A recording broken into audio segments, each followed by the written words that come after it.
ጤና ይስጥልኝ። ብሩክ እባላለሁ። ስለምታዳምጡኝ ከልብ ነው የማመሰግነው። ዛሬ ሶስት ነገሮችን በመመለስ የብሩክ ሾው ዓላማ ምንድነው የሚለውን የብሩክ ሾው እይታ ምንድነው የሚለውን በደንብ ለማስረዳት በኢንትሮዳክሽን ቪዲዮ ልስራላችሁ። ቲክታክ ላይ ኦልሬዲ ወደ 44 ቪዲዮ ሰርቻለሁኝ። ወደ 27000 የሚሆን ሰው ቤተሰብ ሆኗል። ከዛ ውጪ በጣም ጥሩ የሆነ ኮሜንት ስለማገኝ አሁን ደግሞ በዩቲዩብ ረዘም ያሉ ቪዲዮዎችን ለመስራት የመጀመሪያውን ልበላችሁ። ብሩክ ሾው ለምንድነው ያልኩት? ለምንድነው የአእምሮ ሎጎ የተጠቀምኩት? ለምንድነው የሶላር ሲስተም ፖስተር እዛ ጋር የለጠፍኩት? እነዚህ ነገሮች በመመለስ በደንብ አድርጎ የኔን ዓላማ ይገልጻል ብዬ አምናለሁ።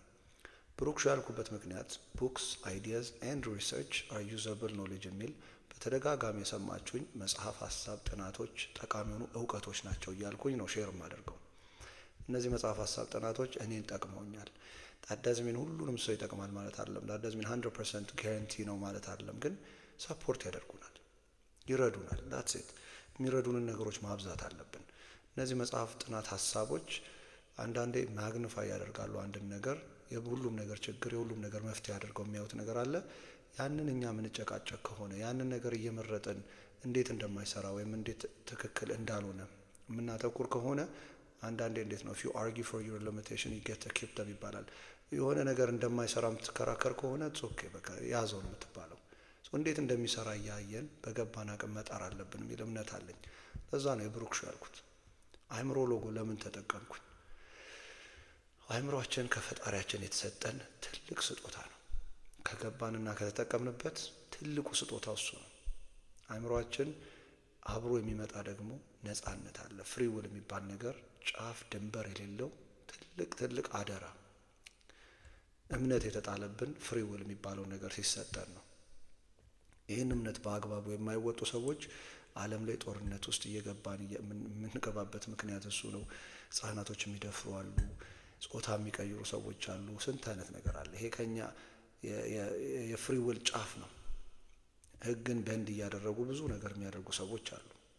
ይሄ ፍሪ ዊል የሚባለው ጫፍ የሌለው ድንበር የሌለው ነፃ የተባለ ነገር ነው።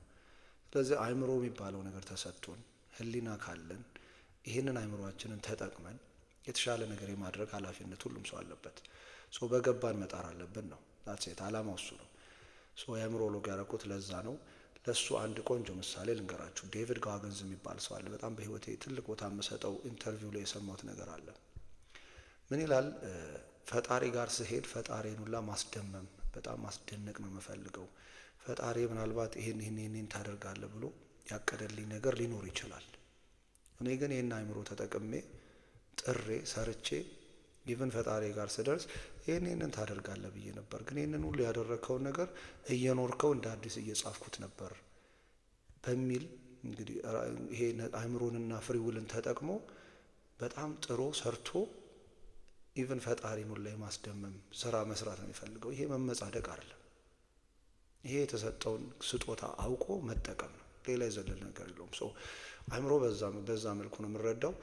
የሶላር ሲስተም ከኋላ የለጠፍኩት ደግሞ ከተወሰኑ ስታሮች ጋር ይሄ ደግሞ ትልቀታችንና ትንሽነታችንን አንድ ላይ የሚያስረዳኝ ነው። ለእኔ በጣም የምወደው ነገር ነው። ትልቀታችን እንዴት ነው የማየው? ትልቅነታችን በፈጣሪ አምሳል የተሰራንን ይህን የመሰለ አእምሮና ይህን የመሰለ ነፃነት ተሰጥቶናል። ከዛ ውጪ ዓለምን ሙሏት፣ ዓለምን ግዟት፣ ዓለምን እንደልባችን እያደረግን ነው። ዶሚኔት ያደረገው የሰው ልጅ ነው። በትሪሊየን የሚቆጠሩ ሌሎች ሊቪንግ ኦርጋኒዝሞች አሉ። እንደኛ ጫፍ የደረሰ የለም። ይሄ ትልቅነት ነው። ይሄ ስፔሻልነት ነው። ሌላ ስፔሻልነታችንና ደግሞ በዛው ደግሞ ትንሽ የሚያደርገን ነገር ምንድን ነው? ዙም አውት ካደረገን የእኛ ምድር እዚች አንዷ ፀሐይ ላይ ከሚሽከረከሩት 8 ፕላኔቶች አንዷ ነች። አንድ ፀሐይ 1.5 ሚሊዮን የእኛን አይነት ምድር ብቻዋን ሆልድ ታደርጋለች። ያን ያህል ግዙፍ ነች። ከዚህ ፀሐይ ደግሞ ወደ ሞር ዙም አውት እያደረግን ስንመጣ ሚልኪ ዌይ ጋላክሲ ይባላል። ይሄ በቢሊዮን የሚቆጠሩ ሌሎች ኮከቦች፣ ሌሎች ፕላኔቶች ያሉበት ነው። ከዚህ ጋላክሲ ውጭ ደግሞ ሌሎች በቢሊዮን የሚቆጠሩ ሌሎች ጋላክሲዎች አሉ። ሲምፕል የሆነው አናሎጂ እንዴት ነው የሚታየው? አንድ አሸዋ ቢች ዳር ሄዳችሁ ያለ አንድ አሸዋ ብታዩ ከነዛ አሸዋዎች ውስጥ አንዷን ፍሬ ብታነሷት እሷ ማለት የኛ ምድር ነች። ቢቹ ዳር ያለው አሸዋውን እንዲህ ብላችሁ በደንብ ብታዩት ያ ደግሞ ሚልኪ ዌይ ጋላክሲ የሚባለው ነው። ከዛ ውጭ ዓለም ላይ ያለው ሁሉ ቢች ዳር ያለው ሁሉ ደግሞ አሸዋ ብታዩት እነሱ ዩኒቨርስ የሚባለው ነው። ይሄ አብዞርቨብል ዩኒቨርስ ይሉታል። የሚያዩት የሚያውቁት ከዚህ ሁሉ ፕላኔት ከዚህ ሁሉ ኮከብ ከዚህ ሁሉ ነገር ግን አንድና አንድ ምድር ነች ህይወት ያላት። አንድና አንድ ምድር ነች ኦክሲጅን የሚባለው ነገር ያለው፣ ንጹህ አየር ያለው፣ ውሃ ያለው፣ ቅጠሎች በሉ እንዳለ ሊቪንግ ኦርጋኒዝም በሉ። ብዙ ጊዜ ተውጠን አእምሯችን ውስጥ ተውጠን ባለፈ ነገር መምሰል የምንብሰለሰል ከሆነ ወደፊት እየተጨነቅን በሌለን ነገር በጎደለን ነገር ብቻ የምናስብ ከሆነ ይህንን የተሰጠንን ስጦታ የማየት እድሉን ሳንኖረው እድሜያችን ይገፋል። በገባን መጣር አለብን፣ ጥርጥር የለውም። አእምሮ ተሰጥቶናል፣ ፍሪ ዊል ተሰጥቶናል። በገባን እየጣርን መልካም ሰው፣ መልካም አባት፣ መልካም እናት፣ መልካም ልጅ፣ መልካም የማህበረሰቡ አባል መሆን ግዴታ አለብን። ከዛ ውጪ ግን የእያንዳንዷንም ቀን ማጣጣም መቻል አለብን። ቀና ማለት አለብን። እኔ ብዙ ጊዜ ድራይቭ ሳረ ቀና እያልኩኝ እንደው ሰማይ እያየው በጣም ነው የምቀረበው። የምንከፍልበት ቢሆን የምናያቸው ክላውዶቹ በጣም የሚገራርም ሼፕ ነው የሚይዙት። ልጅ እያለን ብዙ ጊዜ ተኝተን ቀና ብለን እያየን በጣም ነበር የምንደሰተው። ልጅ እያለን ቢራቢሮ አይተን የምንደሰት ሰዎች ነበርን። ከለሩን፣ እያንዳንዱን ነገር ልጅ እያለን ብዙ ኃላፊነቶች የሉንም። ለዛ ነው ፕሬዘንት ሆነን ሞመንቱን የምናጣጥመው። እያደግን ስንመጣ ግን ኃላፊነቶቻችን ይበዛሉ።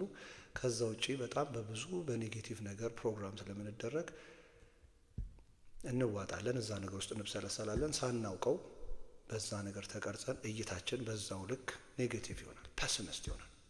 ይህን ነገር መቀየር እንችላለን ወይ? 100% ሙሉ ለሙሉ ላናጠፋው እንችላለን፣ ግን መቀየር እንችላለን። ለዚህ የሚረዱን ብዙ መጽሐፍ ሀሳብ ጥናቶች አሉ። እነሱን አቀርብላችኋለሁ። ምክንያቱም አሁን የመጀመሪያ የምሰራላችሁ ማይንድሴት የሚለው መጽሐፍ አለ በፕሮፌሰር ካሮል ድዌክ። እሱን አወራላችኋለሁ፣ እንዴት እይታችን ምን ያህል እንደሚጠቅመን። ከዛ በኋላ በዶክተር ኖርመን ዶዌጅ የተጻፈው ደግሞ The Brain That Changes Itself የሚል መጽሐፍ አለ። እሱንም በጣም አነሳላችኋለሁ። እሱ ቤዚክሊ ስለ ኒውሮፕላስቲሲቲ ነው የሚያወራው። አእምሯችን እንዴት ነው ፕላስቲክ አንዴ የውሃ ቦትል አንዴ የምሳቃ ምናምን ሆኖ እንደሚመጣው አእምሯችንም ከተጠቀምንበትና በሂደት ሼፕ ካደረግነው ወደምንፈልገው ቦታ ማድረግ እንችላለን። የሚጠቅሙን ብዙ መጽሐፍ ሀሳብ ጥናቶች አሉ። እኔ የጠቀሙኝን እኔ የሰሩልኝን ለእናንተ ሼር አደርጋችኋለሁ። ከዛ ውስጥ የሚጠቅሟችሁን ነገር የማውጣት የእናንተ ኃላፊነት ነው። ኤኒቲንግ የተሳሳተ ነገር ካልኩኝ የኔ ጥፋት ነው። ትክክል ነገር የምትሰሙት በሙሉ የመጽሐፍ ሀሳብ ጥናቶች ውጤት ነው። የገባኝን ነው ሼር የማደርጋችሁ። ፕሮፌሽኔ ወይም ደግሞ ኤክስፐርቲዝ ኖሮኝ ሳይሆን ያነበብኩት የተጠቀምኩበት ነገሮች ስለሆኑ ነው። ስለምታዳምጡኝ በጣም ነው የማመሰግነው። በጣም ብዙ ቲክቶክ ላይ ሰፖርት ያደረጋችሁኝ ሰዎች አላችሁ። ለእናንተ አም ፎሬቨር ግሬትፉል። ዳይሬክትሊ ሜሴጅ ልክላችኋለሁ። ስለምታዳምጡኝ ግን ሼር አድርጉልኝ ለሚፈልግ ሰው ብቻ። ከዛ ውጭ አንዳንድ በስሜ አካውንት ተከፍቶ አገን ብዙ ሰው መልእክት እየላከልኝ ነው።